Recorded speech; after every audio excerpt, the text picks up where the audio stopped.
Pesan untuk Bapak Joko Widodo. Ini tanggal 29 Juni 2026. Pak, ini Bapak boleh percaya boleh tidak? Saya fokus bikin video ini untuk Bapak supaya Bapak selamat. Karena saya tidak mau menganggap angin saja gitu, secara kasat mata dan jadi yang berbisik di telinga saya untuk mengingatkan Bapak karena akan terjadi walau-walau ya Pak ya, karena ini ada yang berusaha melakukan itu semua Pak gitu. Jadi tadi sekitar jam 4-an lah, jam 4 kurang itu saya lagi tidur itu sampai kesentuh bangun karena ada yang bisikin di telinga saya untuk memberitahukan ke Bapak ke kasih tahu Joko Widodo ya, untuk hati-hati, sambil kelihatan nih Pak, sampai ada yang bisikin kelihatan Bapak gitu secara kasat mata depan saya itu. Jadi Bapak diingatkan untuk mana-mana itu pasang baju anti peluru atau apa gitu yang sebelum di dalam baju Bapak tuh pakai itu sebelum baju luar ya Pak ya, karena jadi ada orang di kerumunan massa itu ada yang berusaha nanti mau nikam Bapak gitu, menghilangkan Bapak dengan cara langsung, karena selama ini berusaha untuk menghilangkan Bapak dengan cara halus dari jarak jauh, kirim sakit atau sebagainya yang bikin Bapak sakit itu tidak mempan gitu loh, mempan. Dan walaupun kena Bapak sempat kena, dan ini walau-walam ya Pak ya, sebelum ini karena saya diperlihatkan begitu, benar atau tidaknya saya juga nggak tahu, tapi ini hanya diperlihatkan secara kasat mata dan saya diperlihatkan gitu Pak ya, semua diperdengarkan. Jadi ada yang dari udah lama kirim sakit sama Bapak itu, tapi Bapak kena tapi Bapak sembuh, Bapak kena tapi sembuh gitu loh ya Pak ya, mau sampai Bapak hilang itu dari dunia ini nggak bisa gitu, sembuh Bapak sembuh gitu ya. Luar biasa melindungi Bapak, dan karena cara itu nggak bisa akhirnya dengan cara langsung, bahkan ada yang dibangkitkan, disebarkan ke sangat kebencian gitu, sangat kebencian sama Bapak. Orang-orang yang akhirnya yang tidak tahu apa-apa menimbulkan rasa benci itu yang mereka buat supaya mereka cuci tangan jadinya.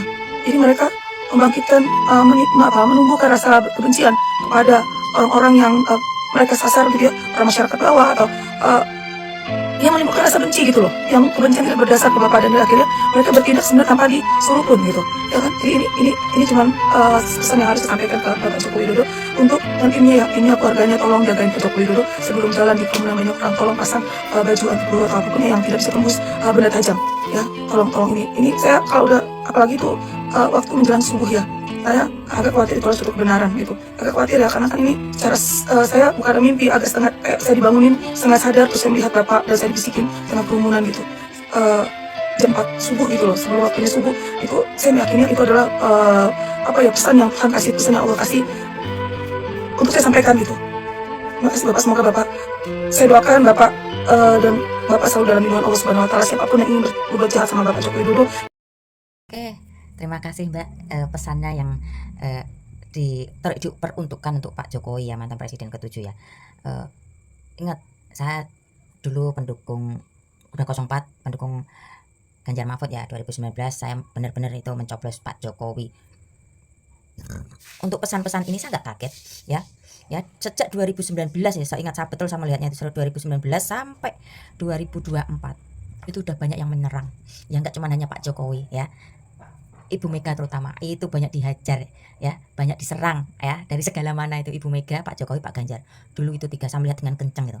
Ya bismillah, alhamdulillah aman ya.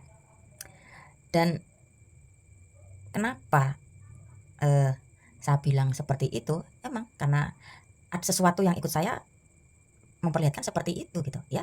Ketika Pak Jokowi menjabat presiden ya, dari partai PDI gitu ya, itu udah dapat serangan dari mana aja, yang ini katanya ampuh gitu, terus ya didatangi, katanya ini ampuh gitu, datangi gitu. aduh ya, untuk usaha-usaha secara nyata gitu udah dari dulu, nggak cuma sekarang ya orang-orang itu ya. Ingat, saya bukan orang PDI ya, saya ya itu 2019 mendukung Pak Jokowi, 2024 saya mendukung Gama gitu ya. Dan saya pun tidak kenal pribadi dengan Ibu Mega, karena saya tahu perjuangan beliau ketika bapaknya berkuasa, setelah before dan after bapaknya berkuasa seperti apa. Saya lumayan memahami karena saya ada pernah di posisi seperti Ibu Mega. Ingat, saya di sini bukan untuk mendompleng nama besar Ibu Mega, tidak. Ya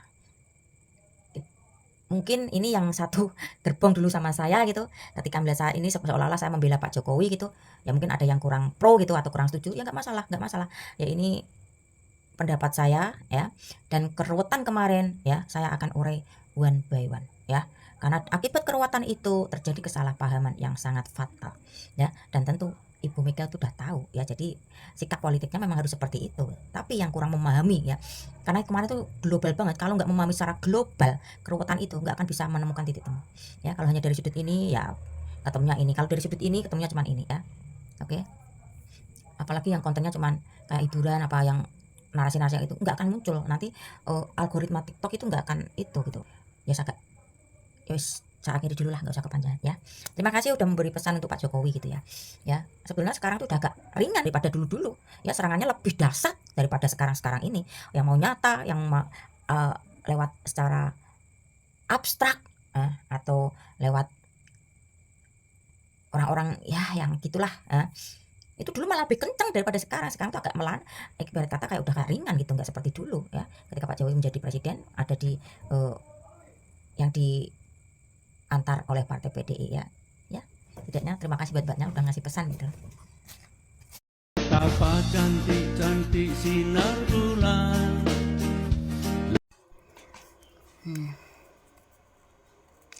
Ya scroll TikTok ada video seperti ini yang mungkin yang belum paham, ini Pak SBY mantan presiden kelima gitu, setelah masa purna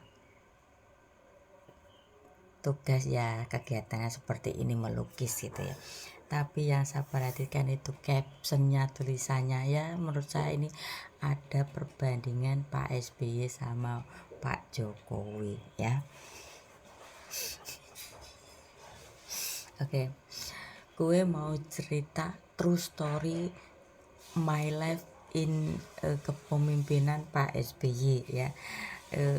Sebelum otak saya ke restart gitu ya, dua periode saya tuh mencoblos beliau karena melihat senyum beliau ya, jadi mungkin terkindil-kindil itu, karena dulu saya nggak punya HP, terus gaptek tentang politik, misinya apa, programnya apa, saya kurang paham. Cuman di situ ketika di gambar ada gambar Pak SBY dengan full senyum, gua coblos 2 periode. Dan di tepat 2010 gitu kan, masih kepemimpinan Pak SBY ya. Kehidupan saya itu seperti kiamat kecil gitu ya. Kiamat kecil itu apa? Kubro apa subro gitu ya, dicari ya kiamat kecil itu apa. Nah, pertama saya di PHK dari garmen,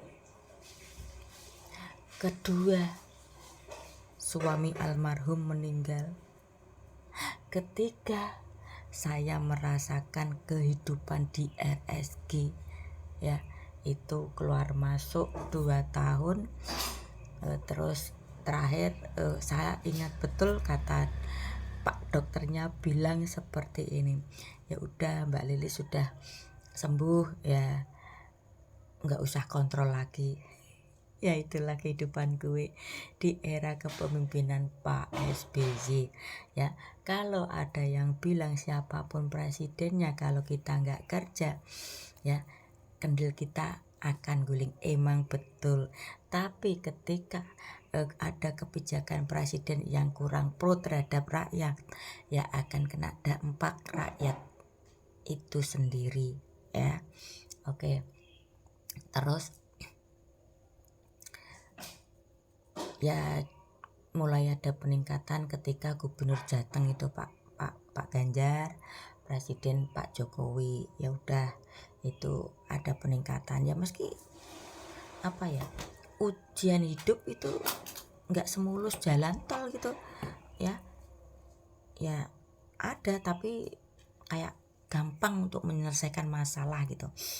Oke, terus pertanyaan saya, kenapa dari sekian mantan presiden yang selalu diajar, kenapa Ibu Mega dan Pak Jokowi ya?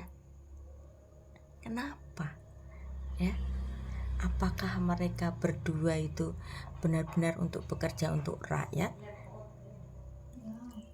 Jadi banyak yang nggak suka gitu ya. Apakah itu dampaknya? Apakah mereka berdua sanggup menembus benteng-benteng pertahanan para elit-elit politik yang ingin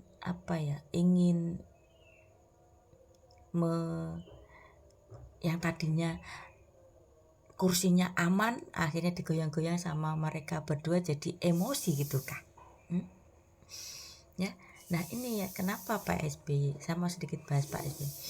Ya ada gosip itulah ya, saya nggak mau bahas itu ya.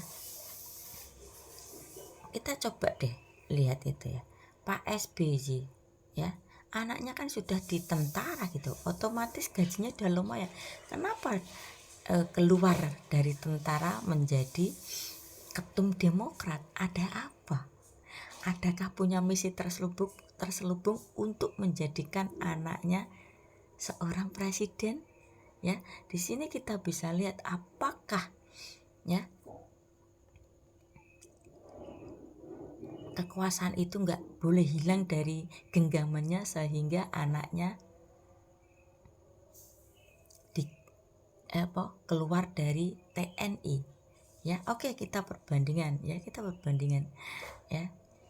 Oke, sebelum Gibran dicalonkan jadi diangkat gitu ya, sebelumnya kan AHY udah keluar duluan ya. Ya ini nanti ke depan lebih seru, wes saya bahas di sini sampai di sini aja ya.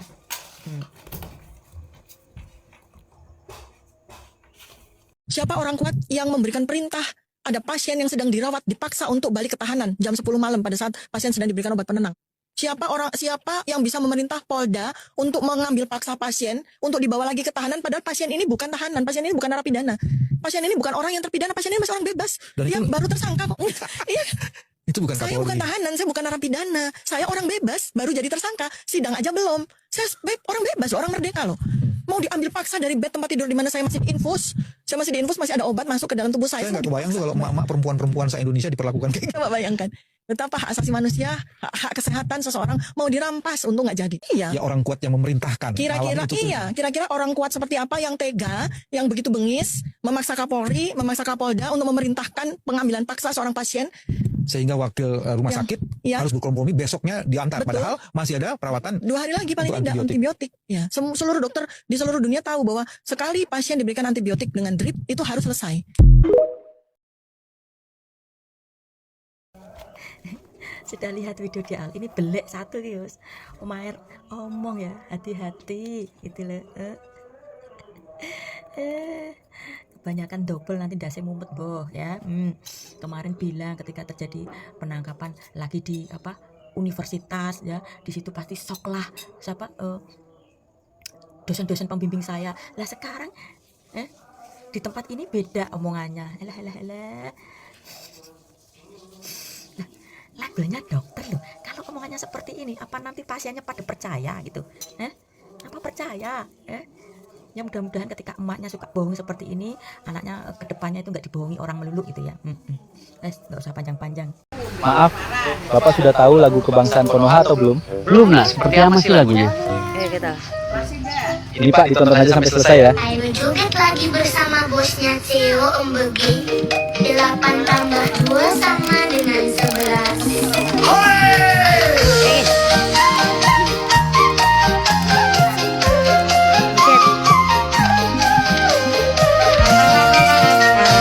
Dulu bilang begini, dulu bilang begitu, bilang ini, bilang itu, banyak sekali.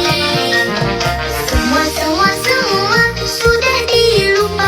sudah dilupakan dengan sangat ajaib. Kalau dikritik selalu berkata, Hei, antek-antek asing.